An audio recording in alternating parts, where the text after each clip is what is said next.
Hai, saya Cik Sas, nutritionist dari Eco Brown. Manfaat beras perang, yang pertama ianya tinggi serat dan nutrisi. Bila ianya tinggi serat dan nutrisi, ianya membantu untuk kita kenyang lebih lama. Untuk sesiapa yang ada masalah kencing manis ataupun diabetes, beras perang membantu untuk mengawal gula lebih baik.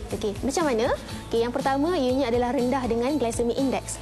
Glycemic index ni, bila kita makan, ianya akan melepaskan gula. Ini adalah kadar glycemic index. Semakin perlahan, semakin bagus. Dan dalam beras perang, glycemic index ni adalah rendah.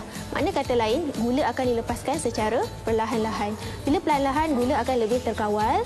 Dan yang kedua, kenyang lebih lama. Beras perang tinggi juga dengan nutrisi. Contohnya, kita boleh tengok ianya tinggi dengan vitamin B, lebih tinggi vitamin B dan juga mineral. So, ini antara manfaat lain yang kita dapat berbanding dengan nasi putih. So, banyak mana nak makan beras perang ni? Boleh makan banyak ke? So, sebenarnya, walaupun kita makan beras perang sekalipun, kita tetap kena gunakan konsep suku separuh. So, suku adalah nasi, suku adalah protein dan juga separuh adalah sayur-sayuran. So, suku nasi ni banyak mana? Kita boleh gunakan konsep segenggam nasi. So, segenggam nasi ni mungkinlah wanita lebih kecil berbanding dengan lelaki. So, kalau wanita, dia punya anggaran dia adalah lebih kurang 2 sendok nasi. Lelaki 3 sendok nasi. 2 sendok nasi ni lebih kurang dalam 100 gram dan lelaki dalam 150 gram. Kalau kita gantikan beras nasi putih kepada nasi perang, kita dapat manfaat dia punya serat lebih tinggi. Maka kita akan kenyang lebih lama. So, sesiapa kalau ada masalah yang susah nak kawal nafsu makan, beras perang ni dia membantu. Salah satu tekstur beras perang ni, dia sedikit lebih kenyal berbanding dengan beras putih. Bila ianya lebih kenyal, ianya akan membantu kita untuk kunyah lebih lama.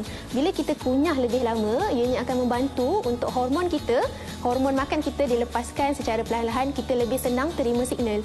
Jadi kita akan lebih senang dapat detect kenyang tu berbanding kalau kita makan nasi biasa dengan laju. Itu yang pertama. Yang kedua, kalau anda tukarkan walaupun 1/3 sahaja nasi putih, kita gantikan dengan nasi perang walaupun 1/3, tetapi ia punya manfaat boleh membantu untuk mengurangkan risiko kencing manis. So, ini antara manfaat-manfaat lain.